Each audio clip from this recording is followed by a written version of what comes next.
Muy buen día a todos. Tengo el gusto de estar aquí con el doctor Marcos Esparza, profesor del Departamento de Química de la UAM Iztapalapa.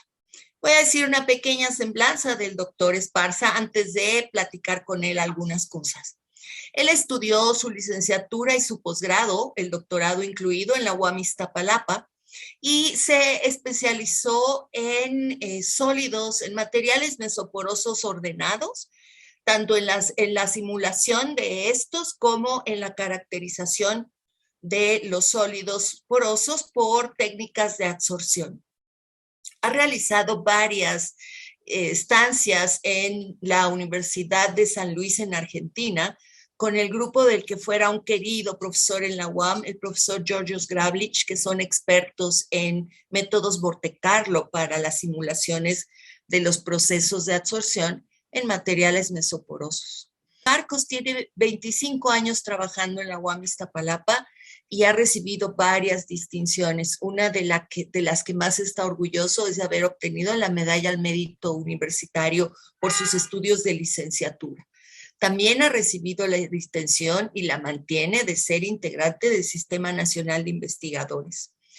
Ha formado a varios estudiantes, tanto de licenciatura como de posgrado, y también se ha mantenido muy activo como profesor, como docente, pues hizo un diplomado en una prestigiosa universidad privada que tiene que ver con el desarrollo e innovación de la práctica docente. Y con estos estudios y su entusiasmo por la formación de recursos humanos, desarrolló e implementó un aula virtual, un espacio virtual de aprendizaje para la UEA de Transformaciones Químicas de la División de Ciencias Básicas e Ingeniería. Actualmente, Marcos trabaja en el desarrollo de estudios de absorción de CO2 y de metano en materiales de sílica, de dióxido de silicio y estructuras de carbono. Y está comenzando una colaboración con una postdoctorado que tendrá beca de CONACYT, que es la doctora Carla Quiroz. Pues muy bien, Marcos, muchas gracias por estar aquí. Y te quiero preguntar, Marcos, ¿qué te llevó a la UAM? ¿Qué te trajo a la UAM Iztapalapa? Pues muy buenas tardes también, Margarita, muchas gracias.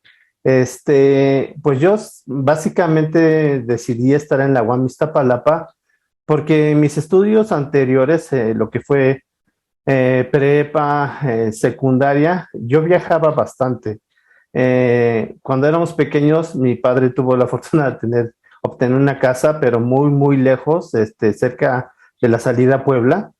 Entonces yo quedé muy extenuado con estos viajes y creo que escuché en esos momentos que la UAM tenía muy buenas opciones sobre la parte de docencia, ¿no? La docencia y la investigación. Y me llamó la atención y aparte también que había compañeros de prepa que daban muy buenas referencias de la universidad, ¿no? Entonces, la universidad me quedaba muy cerca de casa y pues también me habían dado muy buenas referencias de ellas. Creo que esa es la parte que a mí me llamó más la atención de la UAM y pues también la distancia. Te digo que la UNAM no la consideré nunca como opción, pues estaba demasiado lejos para mí, Sí. básicamente. Muy bien, ¿no? Decía mi papá que la mejor escuela es la que te queda más cerca de casa. Pero además Definitivamente. tuviste la fortuna de que esa escuela fuera la UAM Iztapalapa, que es una maravilla de universidad. Marcos, y de estos 25 años que tienes en la universidad, trabajando en la universidad o de tus épocas de estudiante, ¿nos podrías contar alguna anécdota que recuerdes con gusto? Claro que sí, claro que sí. Hay una que a mí en lo particular me encanta y fue yo creo que la parte más importante de que yo tuviera la oportunidad de tener o poder concursar por una plaza ahí en la universidad.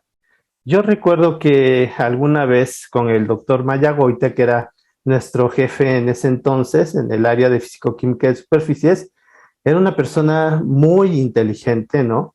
Era una persona que tenía una habilidad mental, de acuerdo a lo que yo veía, platicaba con él, ¿no? Entonces, de hecho, en ese tiempo siempre había una profesora que era Eloísa Leú, seguramente la recordarás, y Claro. siempre nos reunía, ¿verdad?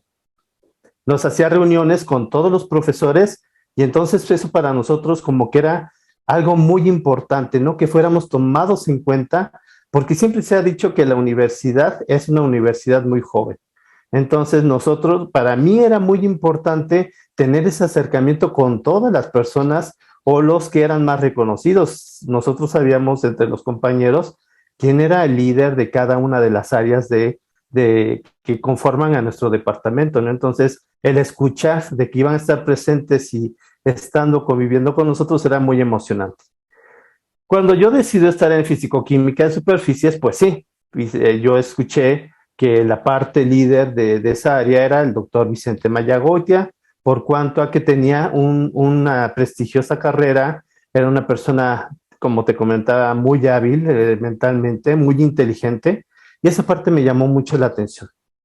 Pues resulta que alguna vez, estando yo ya como estando haciendo mi estancia en esa área, Vicente se me acerca y me dice, oye Marcos, tengo un problema aquí era de uno de equilibrio de fases, me acuerdo muy bien, ¿no? No recuerdo la fecha porque soy malo para las fechas, pero me dijo, es que este problema, ¿me quieres ayudar a resolverlo? Por favor, era un diagrama de fases del yodo y tenía que ver con el punto triple, ¿no? Del yodo. Entonces, pues yo todo emocionado, algo nervioso, pues luego me fui a mi escritorio, me puse a ver el problema y yo le digo, y yo dije, no, esto no tiene solución. Y dije, no, pero no le puedo decir eso a Vicente. Va a decir que cómo, ¿no? Ya ves que era un poco expresivo en ese sentido. Pero bueno, lo tuve que hacer y le dije, ¿sabes qué, Vicente? No, esto necesito más información. Ahora sí como se dice, falta información. Entonces él se queda así, no puede ser posible. Vuélvelo a revisar y dime cómo se soluciona. Bueno, fui nuevamente al escritorio y regresando le vuelvo a decir, ¿sabes qué, Vicente? No, si nos hace falta un dato. Lo revisa y me dice, oh, sí, le hace falta un dato, tienes razón, es correcto. Y yo así como que, ay, trágame tierra, ¿no? Yo dije, no, pues qué bueno. Yo creo que en ese momento me sentí satisfecho de que él viera esa capacidad, ¿no?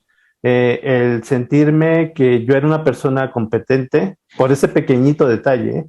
Entonces, creo que eso me abrió las puertas al área y creo que ahí es donde él vio ese potencial, eso es lo que yo quisiera pensar, para poderme dar ese paso a ser parte del área, ¿no? De la que ahora yo formo parte. Pues qué hermosa anécdota, en realidad sirve mucho para que nos percatemos de la importancia de darle reconocimiento a nuestros estudiantes, ¿no? Lo que implica en la seguridad que les ofrecemos cuando les hacemos un reconocimiento como el que Vicente te hizo, al percatarse de que le había faltado un dato. Sí. Muy bien. Uh-huh. Y Marcos, tú me hablaste de un profesor y tú como profesor, ¿qué es lo que más disfrutas? ¿Qué es lo que más disfrutas de tu labor docente? Yo disfruto mucho el aprender, Margarita. Yo creo que yo como estudiante también muchas veces me preguntaba, ¿cómo me gustaría que me explicaran este tema de tal forma que me quedara completamente claro, ¿no?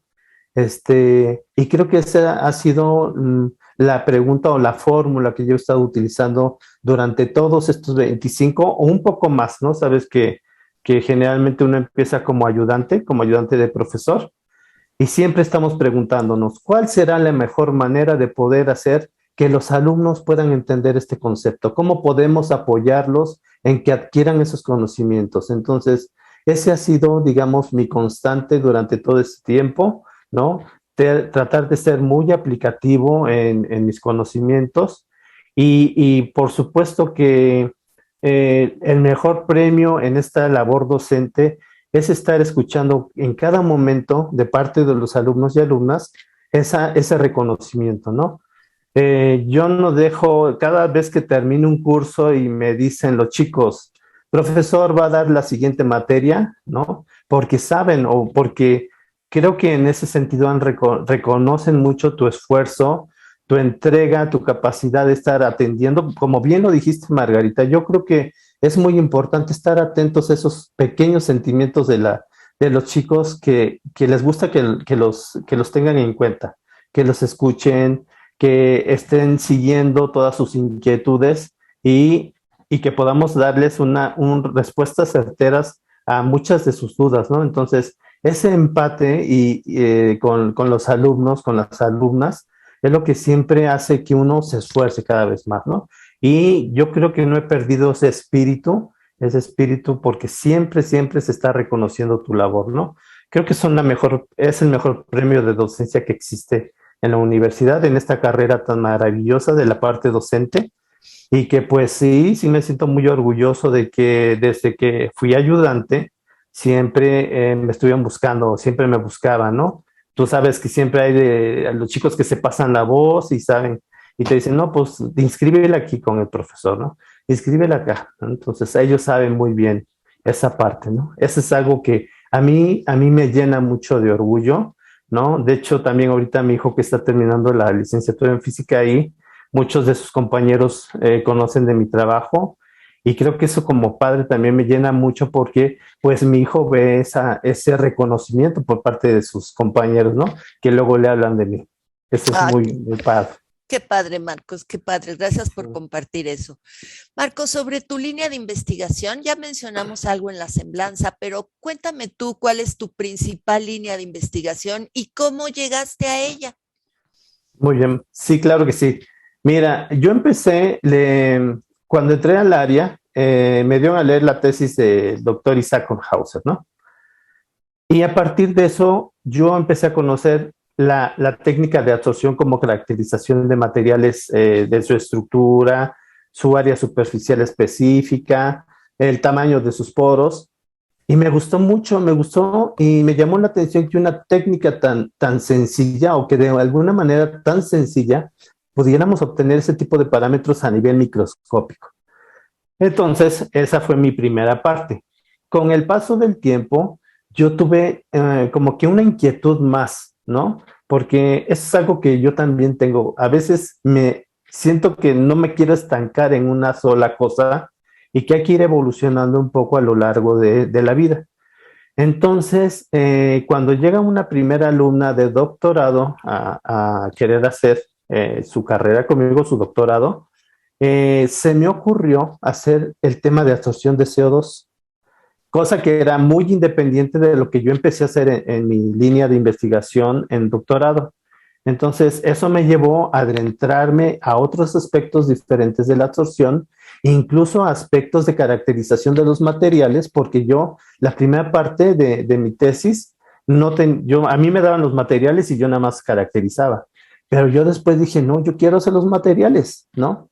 Entonces empecé a hacer los materiales, los empecé a caracterizar, su superficie a mí me gusta caracterizar mucho el tipo de grupos funcionales que tiene una superficie, porque creo que eso como químicos también tiene una parte muy fuerte, ¿no?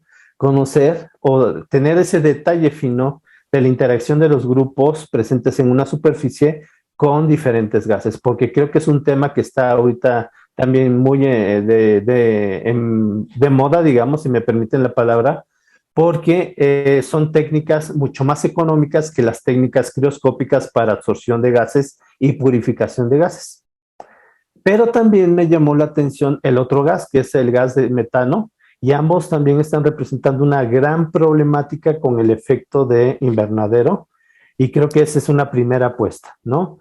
Yo tengo una primera apuesta de empezar a mejorar las técnicas de absorción, de captura de estos dos gases, por un lado con la sílice, como bien mencionaste, la sílice y la absorción de CO2, creo que avanzamos bastante bien en una tesis de doctorado con un alumno muy brillante que tuve, que fue Isaac Hermosillo. Sí, lo recuerdo, ¿cómo no?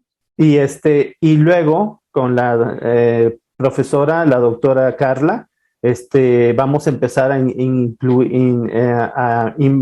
estar metiéndonos en la parte de carbono, las estructuras de carbono que también creo que son muy importantes. Entonces son las líneas que estoy siempre complementando más allá de la absorción. Ya trato de estar aprendiendo más técnicas espectroscópicas de caracterización de superficies. Muy interesante, Marcos. Y sí, todo lo que esté relacionado con una mejora que podamos hacer en el medio ambiente es de vital importancia. Muy bien. Marcos, y en esta tu línea de investigación, tus líneas de investigación, ¿qué habilidades debe de tener un estudiante si quiere trabajar con ustedes? Mira, yo creo que sí debe de saber manipular, ¿no? Los, la instrumentación básica para sintetizar materiales, ¿no? Debe también tener cierta habilidad en programación, ¿no? La programación ha ido avanzando mucho. Yo en particular soy muy desesperado para programar. Yo recuerdo que cuando hacía un programa y compilaba y me salía un error, me ponía muy nervioso, ¿no? Pero también entré a esa parte, ¿no? Ahora sé que hay otros software más amigables, está en matemática, por ejemplo, sé algo de matemática, y que esa parte es muy importante por cuanto a que nos va a permitir calcular muchos parámetros importantes ahora con esta técnica de absorción de CO2 y también la técnica de caracterización, ¿no? De los materiales. Entonces, una parte importante es de que sepa justamente hacer esa programación. La Ujú. otra parte que creo que también debe de tener, y no solamente como creo que el ingrediente importante es esa creatividad, esa, esa curiosidad por estar también encontrando información, ¿no? Porque creo que eso también a nosotros nos ayuda mucho a estar extendiendo esta parte de la investigación. Entonces hay gente muy activa. A mí me gusta mucho la gente activa, la que me mueve, la que me está preguntando, la que cuestiona todos los aspectos que están involucrados en la investigación. Entonces digo, afortunadamente he tenido algunos alumnos con esta característica. Tuve una en licenciatura que también era muy crítica en la obtención de los datos. Entonces creo que eso es algo que me gustaría a mí, ¿no? La parte experimental, que sepa hacer síntesis, que sea cuidadoso en el manejo de residuos también. Creo que es algo que sí debemos tener en cuenta en la parte experimental y que creo que a veces perdemos de vista. Y entonces tener ese trato amigable, como bien lo dices también tú, sobre el medio ambiente. Entonces, básicamente sería una parte experimental muy fuerte, ¿no? Manejo de los instrumentos básicos de la química, tratamiento de los datos adquiridos, también a través de la programación de algunas metodologías básicas para el tratamiento de los datos obtenidos y la curiosidad, ¿no? Muy bien, creatividad y curiosidad Creatividad. fundamentales, ¿verdad? Y Sí, disciplina en el trabajo, claro. también. Sí, sí, sí. Marcos, además de la química, ¿qué otra disciplina te gusta?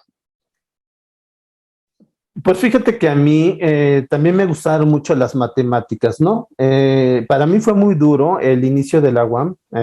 Yo creo que todos hemos tenido una experiencia fuerte en la parte de la ciencia básica en la UAM. Los primeros años no la pasé nada bien, ¿no? Y después tuve la fortuna de sí tomar buenas clases de matemáticas con profesores excelentes, ¿no? Tuve una racha muy difícil en alguna de las materias que según eran las más fáciles en ese tiempo, que eran teoría de ecuaciones, pero siempre tenía yo no sé, me tocaban profesores que demostraban todo, ¿no? Entonces, a mí me gusta más lo práctico, ¿no? No tanto sé que son importantes las demostraciones, por supuesto, es la parte medular de las matemáticas, pero yo creo que yo como químico, a mí me gustaba la aplicación de esas partes matemáticas. Entonces, después de esa racha muy fuerte en los primeros años de mi licenciatura, ya me fui como que agarrando el saborcito a las matemáticas. Me gustó mucho el curso de cálculo vectorial con la doctora Shirley Bromberg. Fue una excelente profesora para mí, ¿no? Porque me gusta mucho que los profesores sean muy meticulosos, eh, muy ordenados en su enseñar, ¿no? Entonces, llenaba muy bonito el pizarrón con todas las demostraciones fundamentales y después hacía aplicaciones muy interesantes. Me gustó toda esa parte. Alguna vez también tomé con algún profesor que ya no está en la UAM una de ecuaciones diferenciales parciales, perdón, las parciales, que también era una matemática muy fuerte. pero que dejaba unas tareas tan bonitas que yo me emocionaba, ¿no? Me emocionaba cuando me salía el resultado. Entonces eran procedimientos muy largos de hojas y hojas porque eran integrales e integrales. Y también estaba llevando a la par justamente la de cuántica, ¿no? Con el doctor Garza. Entonces para mí fue muy padre porque sí me ayudó a entender mucho de lo que era la parte del átomo de hidrógeno, ¿no? Entonces las matemáticas sí son para mí muy importantes. De hecho, yo en mis vacaciones me la pasaba ahí haciendo, ¿no? Resolviendo integrales, recordando todos los métodos de integración y algo más, ¿no? Entonces, las matemáticas también en la parte de aplicación me gustan mucho. Y finalmente, si me lo permiten, la parte de la química coloidal, ¿no? Siempre me llamó la parte de manipular la materia a nivel microscópico y de esa parte que llamamos interfaces.